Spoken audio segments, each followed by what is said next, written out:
네, 구독자, 시청자 여러분 반갑습니다. 박 작가입니다. 자, 오늘 목요일 시황을 한번 전해드리겠습니다. 자, 어제 비트코인 가격이 또 좀 하락을 했죠. 그러니까 또 많은 분들이 또 불안해하시고 걱정하시는 분들이 계시는데요. 우리가 거의 지난 1년 넘게 크립토 윈터를 버텨온 거죠. 그러니까 지금의 이 정도 변화는요, 뭐 그렇게 크게 받아들일 만한 건 아니고요. 다만 지금 상승세에서 뭔가 찬물을 좀 끼얹었다는 점에서 좀 많은 분들이 좀 서운해하시는 그런 부분들이 있는데, 어쨌든 우리가 이 암호화폐를 투자를 하게 되면은 이 정도 변화는요, 뭐 수천 번, 수만 번 경험할 수밖에 없어요. 그렇기 때문에 우리가 이런 변화들에 너무 일희일비하지 마시고요. 길게 보고 가시고, 만약에 하락을 했을 때 어떤 경제적 여력이 있으신 분들, 자본이 있으신 분들은 또 어느 선에서 추가 매수를 해야 될지 그런 부분들을 결정을 해 주시고요. 그리고 또 많은 투자자분들의 어떤 투자 성향도 다르시기 때문에 본인의 어떤 상황에 맞는 원칙들을 세워서 좀 대응을 적절하게 해 나가는 부분들을 좀 조언을 드리고 싶습니다. 자, 그런데 어제 비트코인이 하락을 했지만 그럼에도 장기적으로 상승 가능성은 뭐 충분합니다. 그리고 그런 걸 믿기 때문에 우리가 이 시장에 투자를 하고 있는 건데요. 자, 오늘은 그런 전체적인 이야기들을 한번 해보겠습니다. 네, 저는 7권의 책을 쓴 박 작가입니다. 카카오톡에서 크립토 트렌드랩이라는 커뮤니티를 운영하고 있습니다. 현재 약 3,300여 분이 참여하셔서요. 열정적으로 대화와 정보를 공유하고 계십니다. 혼자 투자하시기 어려운 분들은 참여하시면 도움을 받으실 수 있습니다. 자, 본 영상은요, 매수와 매도에 관한 추천을 담고 있지 않습니다. 모든 투자의 책임은요, 투자자 스스로에게 있습니다. 저를 비롯한 모든 유튜버 분들의 영상을 냉정하고 객관적으로 바라보시고 스스로 공부를 하셔야 된다는 거 강조드리겠습니다. 자, 오늘 내용이 괜찮으시면 구독, 좋아요, 알림 설정, 댓글 정중하게 부탁드리겠습니다. 네, 먼저 뉴욕 증시 보시면요, 3대 지수 모두 다 사실상 보합 수준에서 마무리를 했습니다. 네, 개별 주식들도요, 뭐 저마다 좀 다른 행보를 보이고 있고요. 지금 실적 발표에 따라서 결과가 달라지고 있고, 그리고 전체적으로 금융주들도요, 상황이 좀 좋지 않은 모습들을 보이고 있습니다. 그리고 빅테크들도 마찬가지로 좀 부진한 움직임을 보이고 있습니다. 지금 계속해서 투자자들이 관망세를 이어가는 이유는요, 우선 기업 실적 발표 기간이거든요. 그래서 기업 실적에 따라서 굉장히 큰 등락이 이어질 수 있어서 일단 적극적인 매매를 자제하고 상황을 좀 지켜보는 모습들로 볼 수 있고요. 그리고 또 중요한 게 어제 영국의 인플레이션 지표가 발표됐는데 시장을 웃돌았고 지금 계속해서 10% 이상으로 유지가 되고 있어요. 그래서 이 부분이 글로벌 경제에 부담으로 지금 작용을 하고 있고요. 자, 상황이 이렇게 되면은 미국과 유럽 중앙은행들이 전반적으로 긴축을 더 길게 이어갈 수 있다라는 이런 관측들이 시장의 부담으로 작용을 했습니다. 네, 영국 CPI 지수 보시면요. 지금 이전에 10.4에서 10.1로 좀 다소 완화됐지만 어쨌든 예측치를 뛰어넘고 있고요. 지금 수개월째 계속해서 지금 10%를 넘어서는 그런 상승률을 보이고 있습니다. 네, 어제는 미국의 원유 재고도 발표가 됐는데요. 지금 보시면 이전과는 비교할 수 없이 많이 지금 줄어들었고 예측치보다도 훨씬 더 하회하는 모습을 보였어요. 자, 이 얘기는 비축량 자체가 많지 않다라는 부분들이고요. 자, 이렇게 되면은 어떤 수요와 공급의 원리에 의해서 당연히 원유 가격은 상승을 해야 되는데 그럼에도 불구하고 이 금리 인상이 에너지 수요를 약화시킬 수 있다는 우려 때문에 유가도 하락을 했습니다. 지금 보시면 서부 텍사스산 원유 가격이 지금 하락하는 모습을 보여주고 있습니다. 네, 어제 발표된 기업들 실적을 좀 중요한 기업들만 몇 가지 소개를 드리면요. 지금 넷플릭스 같은 경우는 1분기 신규 가입자와 매출이 다 예상치를 밑돌면서 주가가 상당히 많이 빠졌습니다. 자, 그리고 모건 스탠리는 예상치를 웃도는 실적을 보여줬는데 이 투자은행과 자산관리 사업부 이익률이 예상치를 소폭 하회한다라는 이유로 주가가 0.7%밖에 상승하지 못했습니다. 어떻게 보면 지금의 어떤 시장의 분위기 때문이기도 하죠. 자, 그리고 유나이티드 항공 같은 경우는 분기 손실이 예상보다 적었다는 소식에 7% 이상 급등을 했고요. 자, 그리고 이제 은행주 보겠습니다. 웨스트 얼라이언스 뱅크 같은 경우는 실적 부진에도 4월 예금이 크게 늘었다는 소식으로 24% 폭등을 했습니다. 자, 그러면서 지역은행주들, 자, 이게 지역의 중요한 은행이거든요. 지역은행주들도 동반 급등을 해서요. 퍼스트 리퍼블릭 은행 그리고 팩웨스트 은행이 각각 12%, 10% 이상 상승을 했습니다. 네, 테슬라는 시장 마감 후 실적이 발표가 됐어요. 근데 테슬라가 매출과 순이익이 대체로 예상에 부합을 했는데 장 마감 후 시간의 거래에서 3% 이상 지금 하락했고요. 그리고 또 하나 이유로 지금 테슬라가 공격적으로 가격을 인하하고 있죠. 그만큼 마진율이 높기 때문인데요. 그러다 보니까 매출 총이익률이 좀 예상을 밑돌았다는 거예요. 그래서 투자자들이 좀 실망을 했다라는 분석도 나오고 있습니다. 자, IBM 같은 경우는 실적이 예상치 웃돌면서 3% 이상 상승을 했습니다. 자, 지금 보시면은 실적에 따라서 굉장히 많이 갈리기도 하는데 실적이 좋아도 지금 평가가 좋지 못하게 나와서 주가가 하락하는 경우들도 있다는 거를 지금 봐주시면 좋을 것 같습니다. 네, 오늘 새벽 3시에 연준에 지금 베이지북이 발표가 됐어요. 자, 근데 여기 보시면 소비자와 기업 모두 대출 규모와 수요가 감소했다라고 밝히고 있습니다. 네, 그 이유는요, 다수 구역에서 은행들이 대출 기준을 강화했기 때문이고, 좀 현재 전체적인 시장의 분위기 때문인데요. 네, 이렇게 대출 규모가 줄어들고 있다는 것은 금리 인상 속도를 이제 다소 조절해도 된다라는 시그널로 볼 수가 있어요. 그리고 미국 경제 성장세에 대해서도 좀 다소 느려지고 있다는 점을 시사했습니다. 전체적인 경제 활동은 최근 몇 주간 거의 변하지 않았는데 고용 성장이 다소 둔화되고 있다. 그렇게 얘기를 하고 있습니다. 그런데 임금 수준은요, 여전히 좀 동일한 수준을 유지하고 있다고 합니다. 자, 그리고 미국 경제 활동의 3분의 2를 차지하는 소비 지출도요, 대체로 지난번 보고서와 같거나 다소 감소했다. 그러니까 인플레이션 위기도 조금씩 줄어들고 있다라고 생각을 하는 거죠. 네, 그래서 인플레이션에 관해서는 전체적인 물가 수준이 이제 보통 수준으로 상승을 했지만 물가 상승 속도는 느려지는 것으로 보인다. 자, 이 얘기는 이제 피보팅의 시계들이 조금씩 빨라지고 있다라는 의미로 볼 수가 있겠죠. 다음 달 5월 4일에 금리를 0.25%포인트 상승해야 된다는 의견이 다소 줄긴 했는데 여전히 83.9%로 압도적입니다. 그런데 지금 현재 베이지북의 자료로 봤을 때 이제 이번 금리 인상이 당분간 사실상 마지막일 거라는 거는 거의 확실시 되고 있는 상황이죠. 네, 그런데 연준의 주요 인사들은요, 여전히 인플레이션을 잡는 게 갈 길이 멀다라는 입장들을 밝히고 있어요. 존 윌리엄스 뉴욕 연은 총재 같은 경우도요. 인플레이션 목표 2% 달성까지는 2년이 걸릴 수 있다라고 얘기를 합니다. 그리고 올해 인플레가 3.25%까지는 떨어질 것으로 예상한다라고 하죠. 그리고 강조를 하는 게 경제는 탄탄하다라고 얘기를 합니다. 그러니까 본인들이 금리를 급속하게 상승을 시켰지만 그럼에도 경제는 여전히 문제가 없다라는 거죠. 네, 이 주장에 대해서는 월가의 황제들도 좀 지지를 해주고 있습니다. 제이미 다이먼 JP모건 회장은요, 금융위기가 절대 안 일어난다고 단언을 했고요. 여기에 대해서 워런 버핏도 100만 달러를 걸었다라고 주장을 하고 있습니다. 네, 금주 주요 일정 보시면은 이제 이 두 개는 지나갔고요. 자, 오늘 저녁에도 중요한 지표들의 또 발표가 남아 있습니다. 네, 비트코인 차트 보겠습니다. 지금 30K는 완전히 무너졌고요. 지금 현재 29K를 하회해서 28.6K의 촬영 시점 기준으로 머물고 있습니다. 자, 이 지점은요, 지금 지지선을 지금 테스트하는 것으로 보이는데 20일 EMA까지 무너져 있는 상황이에요. 그래서 이 향방이 어떤 식으로 흘러가게 될지에 대해서는 뒤에서 여러 전문가들의 관점을 좀 말씀드리도록 하겠습니다. 네, 지금 개별 차트들을 보시면은 거의 뭐 피바다 수준이에요. 지금 비트코인이 마이너스 5%인데 나머지 알트코인들은 뭐 마이너스 7%에서 마이너스 8% 이상 하락을 하고 있습니다. 자, 이걸 보시면은 다소 큰 조정장이 왔을 때 비트코인이 가장 방어를 잘 한다는 거를 다시 한번 더 확인할 수 있는 그런 계기가 됩니다. 네, 그래서 비트코인 도미넌스는 비트코인이 상대적으로 덜 하락하면서 또 소폭 상승하는 모습을 보이고 있습니다. 네, 공포 및 탐욕 지수도 어제 63까지 올라갔는데 다시 11개당 하락을 하면서 52까지 떨어졌습니다. 자, 지금은 이제 탐욕 단계가 아니라 드디어 중립 단계로 들어간 거예요. 투자자들이 현재는 투자에 참여하지 않고 시장을 조금 더 관망하면서 기회를 보겠다라는 포지션을 가지고 있습니다. 아마 많은 분들이 가장 이제 궁금하신 게 이 CBD 차트이실 건데요. 한번 보시면은 예상대로 고래들이 굉장히 많은 물량들을 지금 매도를 하고 있습니다. 네, 그동안 시장을 가장 든든하게 지키고 있던 갈색 고래가 이번에는 가장 많은 물량을 던지고 있습니다. 자, 굉장히 많이 보유하고 있었는데요. 거의 절반 가까이를 지금 매도 물량으로 내놓는 모습을 보여주고 있고요. 자, 그와 더불어서 지금 시장에서 계속해서 상승세를 좀 견인해 왔던 빨간색 고래도 지금 소폭 지금 매물을 이제 던지는 모습을 보이고 있어요. 자, 그리고 보라색 고래와 이 초록색 고래는 계속해서 지금 트레이딩 관점으로 이 시장에 좀 접근을 하고 있었던 것 같은데요. 지금 보시면은 또 상당한 물량들을 지금 매도를 하고 있습니다. 그래서 현재 시장은요, 대부분의 고래들이 일단 매도를 하고 지금 시장을 지켜보는 방향으로 가고 있는 것 같아요.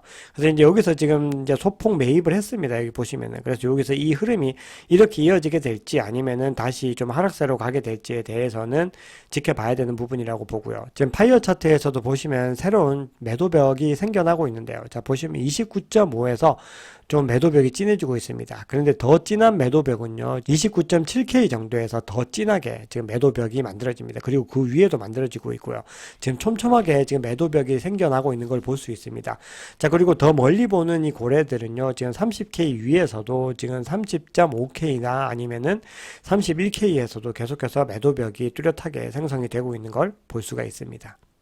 네, 어제 비트코인 가격 하락의 원인은요, 대부분이 영국의 높은 인플레이션을 좀 원인으로 두고 있어요. 그래서 장기 금리 상승 우려로 비트코인이 하락했다라고 지금 블룸버그는 분석을 하고 있고요. 코인텔레그래프도 비슷한 분석을 내놨어요. 매수자와 매도자가 지금 우위를 점하려고 아주 치열하게 경쟁을 벌이고 있는데, 최근 매도세는 영국의 높은 인플레이션 수치, 그리고 미국의 규제 불확실성으로 인해서 촉발된 것으로 보인다. 그리고 대부분의 주요 알트코인도 하락세로 돌아섰기 때문에 이 수익 실현은 비트코인에만 국한되지 않고 대부분 알트코인도 지금 시장에 물량을 던지고 있다. 자, 이렇게 분석을 하고 있고요. 네, 코인데스크는 조금 더 상세한 분석을 내놨습니다. 자, 매도세가 촉발된 거시경제 관련 특별한 재료는 없었다는 거예요. 특히 미국의 경우에는 지금 경제 상황이 계속해서 비슷하잖아요. 그런데 여기서 이제 주목한 부분은 암호화폐 거래소 중에서도 바이낸스에서 이례적으로 대규모 매도 주문이 많이 나왔다는 점, 그리고 영국의 높은 물가 지표에 동일하게 이게 어떤 근본적인 원인이고 이게 트리거가 돼서 지금 바이낸스에서 대규모 매도 주문이 나왔고 이게 가격에 큰 폭의 하락을 이끌었다는 겁니다. 네, 그럼 조금 더 상세하게 보시면 비트코인 선물 2,500만 달러 이상이 청산됐다고 합니다. 근데 거기서 롱 스퀴즈가 나타났다는 거예요. 대부분 롱 포지션을 보유하고 있던 물량들이 청산이 됐다라는 거거든요. 이제 롱 스퀴즈라고 하는 거는 선물 시장에서 이제 향후 상승을 기대하고 롱 포지션을 보유하고 있던 투자자들이죠.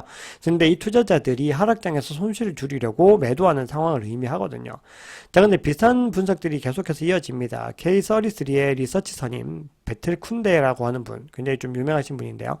예상보다 뜨거웠던 영국 CPI가 결국 위험자산 시장에 부담이 됐고 이게 비트코인 가격 낙폭에도 큰 영향이 됐는데 이번에는 특히 다른 자산들보다 더 크게 작용을 했다는 겁니다. 그러면서 선물 시장 청산이 이 가격에 직접적으로 큰 영향을 줬다라고 얘기를 하는 겁니다. 그리고 유명 암호화폐 트위터이면서 트레이더인 스큐라는 사람도 비슷한 얘기를 하고 있어요. 자, 현 가격으로 4억 6,700만 달러가 넘는 16,000 비트코인 매도 주문이 덤프 일어났다는 거예요. 대량으로 일어났다는 거예요. 이게 롱스퀴즈를 또 촉발시켰다는 거죠. 그 전 원인까지 지금 얘기를 하고 있는 겁니다. 자, 그러면서 16,000BTC가 바이낸스 현물에서만 매도되기에는 굉장히 이례적인 규모다. 그러면서 이게 보통 나쁜 소식이 오기 전에 이런 종류의 대규모 매도가 발생한다라고 덧붙입니다. 그러니까 시장이 지금 단기간에는 회복을 하기 힘들 수 있다는 이런 언급을 하고 있는 거죠. 자, 원인에 대해서는 영국의 인플레이션 상승 폭에 대한 얘기들이 많이 있는데, 마이클 반데포프라고 하는 또 유명한 암호화폐 분석가는요, 이번 하락이 시장 조정의 결과다. 또 이렇게 주장을 하고 있습니다. 자, 그러면서 좀 비슷한 관점인데요. 단기간에 상황이 역전되기 좀 어려울 것 같다. 그러면서 이전 가격 범위로 돌아오려면 29,700달러 수준은 넘어서야 된다. 그래야지 강세의 모멘텀의 복귀를 의미하는 것이다. 라고 하는 거예요. 그만큼 이 지점을 넘어야지 이제 강력하게 매수세가 들어올 수 있다는 거거든요. 근데 29,300달러 아래로 내려가서 마감을 하면은 하락 압력이 더 강해질 것이다 라고 예상을 하고 있습니다. 지금 현재 시점은 이걸 이제 하회를 하고 있어요. 자, 그런데 또 다른 관점을 얘기하는 사람들도 있어요. 비트코이니스트 같은 경우는요, 이 비트코인의 상승세가 가라앉고 가격이 3만 달러 아래로 내려갔지만 지금 현재 고래들의 축적은 계속되고 있다라면서 강세 신호를 또 예상했습니다. 네, 센티멘트의 경우도 비슷한데요. 이 비트코인 고래 주소들이 다시 최근 축적 모드로 돌아섰다라고 하면서 이들의 움직임이 가격에 영향을 미칠 것이다라고 합니다. 그리고 이번 하락이 심리적으로 하락폭이 더 크게 느껴질 수 있지만 데이터에 따르면은 비트코인 가격 변동폭이 1월 둘째 주 이후 가장 적은 편이었다. 뭐 이렇게 또 분석을 하고 있습니다. 네, 이번에는 월스트리트 투자은행 번스타인의 보고서인데요. 곧 전례 없는 비트코인 강세장이 시작될 것이다. 또 이렇게 전망을 하고 있습니다.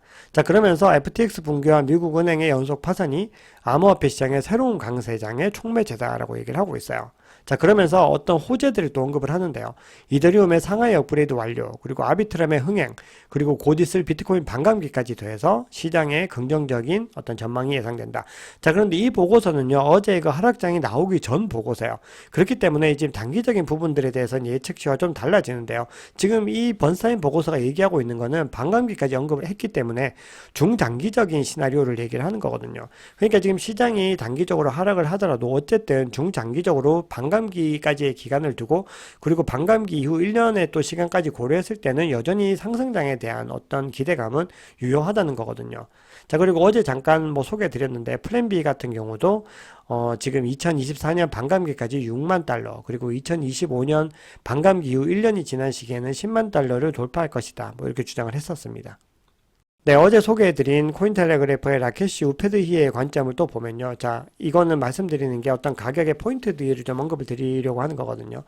자, 이 사람이 이렇게 얘기를 합니다. 20일 EMA에서 이제 반등 시 정서가 여전히 긍정적이고 거래자들이 구매를 할 수 있는 어떤 기회로 보고 있다라는 거죠. 근데 지금 현재 시점에서는요, 이 지점을 하회를 했습니다. 그러니까 돌파를 당한 거예요. 자, 그렇게 됐을 때는 이 가격이 27.8 그리고 26.5K까지는 충분히 하락할 수 있다라고 이 사람이 언급을 하고 있고요. 만약에 다시 20일 EMA를 돌파해서 갔을 때는 31K, 32K 그리고 40K까지도 충분히 치솟을 가능성이 있다라고 설명을 하고 있습니다. 네, 여러분, 기술적인 지표들, 기술적인 분석을 통해서 단기적인 어떤 시나리오를 예상하지만 그거를 100% 맞춘다고 하는 거는 불가능해요. 신의 영역이거든요. 그래서 지금 시장이 어제 하락을 했는데 이게 어디까지 하락할지에 대해서 누가 명확하게 제시해 준다는 거는 거의 어렵다는 겁니다. 그렇기 때문에 제가 어떤 말씀드리는 부분은 여러 가지 시나리오들, 여러 가지 관점들을 보시고 여러분들께서 어떤 관점을 받아들일지는 투자자들의 선택의 몫인 거고요. 자, 그리고 그걸 가지고서 어떤 시나리오들을 자신이 나름대로 세워보고 어디까지 내려가야 될지를 그 지점들을 포착해서 만약에 내가 장기 투자자면은 분할 매수로 접근을 하는 거고요. 그리고 만약에 트레이더라면 또 그걸 가지고 적절한 수준의 트레이딩을 이어가야 되는 겁니다. 자, 그래서 투자에 대한 관점들은요, 제가 뭐 계속 강조드리고 있는데 어떤 서비스를 제가 지금 꼭 공개할 거라고 말씀드렸죠. 투자자들의 여러 가지 성향들이나 어떤 투자 스타일 그리고 관점에 대한 어떤 대처 방법들은요, 거기서 이제 하나씩 자세하게 풀어낼 예정이고요.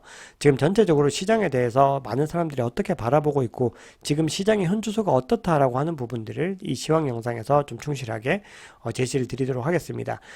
자, 비트코인에 대해서 여러 가지 또 호재 소식들과 악재 소식들을 좀 알아보겠습니다. 테슬라가요, 어제 실적 발표를 했는데, 1분기 비트코인 보유량에 변동이 없었다라고 합니다. 이거는 뭐 일종의 호재라고 볼 수 있죠. 어쨌든 테슬라가 계속해서 본인들의 보유 분량을 가지고 있는 거니까요. 그리고 보유 기간을 고려했을 때, 자, 1분기 기준으로 11,950BTC를 보유하고 있는데, 네, 약 90% 정도 상승한 수익 구간에 있다라고 이야기를 하고 있습니다. 네, 웹3 데이터 웨어하우징 플랫폼 스페이스 앤 타임이라는 곳이 있는데요. 자, 여기서 마이크로소프트의 클라우드 서비스인 애저와 파트너십을 체결했다고 합니다. 자, 그러면서 이 애저 마켓플레이스 사용자에게 실시간 블록체인 데이터를 제공하게 됐다고 합니다. 자, 이 부분은요, 정말 세계에서 대표적인 빅테크 기업이 현재 블록체인 실시간 정보를 확인할 수 있는 플랫폼을 도입을 한 거죠. 자, 이거는 이 시장의 어떤 근본적인 산업 발전과 연관이 되기 때문에 호재 뉴스라고 볼 수가 있습니다. 자, 그리고 미 하원 의원이요, 결국 갠슬러 SAC 위원장의 해임 법안을 정식으로 발의를 했습니다. 자, 어떤 결과가 나오게 될지 한번 지켜보겠습니다. 네, 홍콩 법원이요, 암호화폐를 신탁할 수 있는 재산으로 이제 인정했다라는 판결이 나왔습니다. 홍콩이 계속해서 가상자산 시장의 문을 활짝 열어주고 있는데요. 자, 이 소식까지 전해지면서 지금 홍콩이 굉장히 이 크립토의 진심이구나라는 걸 좀 알게 됐고요. 역시나 호재 뉴스라고 볼 수가 있습니다. 네, 반면에 단기적으로 악재로 작용할 수 있을 만한 소식도 있습니다. 이 마이크로 스트래티지가요, 굉장히 많은 비트코인을 보유하고 있죠. 단일 기업으로는 가장 많이 보유하고 있어요. 현재 마이크로 스트래티지는 현재 29,800달러의 평단가로 약 14만 BTC를 보유하고 있어요. 무려 40억 달러 상당인데요. 2025년까지 상환해야 하는 보유 부채도 22억 달러에 달하고 있어요. 자, 그렇기 때문에 이 부채 청산을 위해서 비트코인을 좀 대량으로 매각할 수 있다라는 지금 소식이 전해지고 있어요. 이거는 퍼드 뉴스는 아니고 이제 팩트로 보이는데요. 만약에 이게 현실화 됐을 경우에는 가격에 단기적으로 큰 악재로 작용할 수 있다라는 부분입니다. 자, 이 마이크로 스트래티지가 많은 비트코인을 보유해주고 있다는 거, 이 마이클 셀러의 행보들이 비트코인 상승에 많은 도움이 됐어요. 왜냐하면 기관들의 어떤 도입이 이 시장을 성장시키는데 굉장히 중요한데 지금은 오히려 이 물량을 이제 단기적으로 처분해야 되는 악재로 지금 작용을 하고 있다는 거, 여러분들께서 알고 계셔야 될 것 같습니다. 네, 마지막으로 어제 소개해드렸던 비트코인 리저브 리스크 멀티플 지수를 한 번만 더 보여드리면서 영상을 마무리하겠습니다.